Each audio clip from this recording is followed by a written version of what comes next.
Pas une salade de fruits, il faut pas considérer ton cocktail comme une salade de fruits.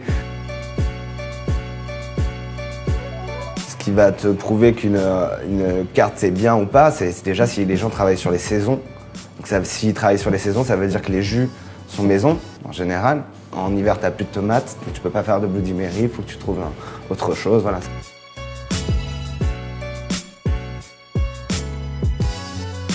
C'est d'avoir des glaçons pleins, pas des glaçons vides. Quand ton cocktail est servi, ben, il ne faut pas que tu aies des morceaux de glaçons brisés. Et voilà, c'est important que ta glace soit bien disposée, qu'elle soit encore là pour se diluer.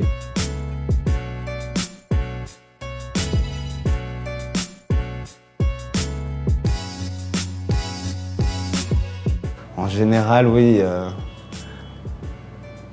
T'as quelque chose de très fluo, c'est plutôt mauvais signe.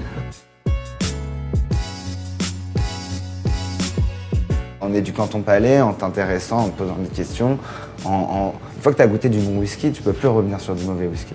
C'est pareil avec le gin, c'est pareil avec tous les alcools. Ce qui est important, c'est le nez, ce que tu vas sentir dans ton cocktail, le goût, c'est-à-dire la première sensation, et la finition, ça va être vraiment... Car le nut reste en bouche après toutes ces deux étapes-là. Tu as un sirop de rose, il faut que tu sentes la rose dedans, tu vois. Si tu as choisi pour ça, si tu as choisi pour l'absinthe, il faut que tu arrives à retrouver l'absinthe. Si tu n'as pas ces notes-là, pour moi, le cocktail est raté.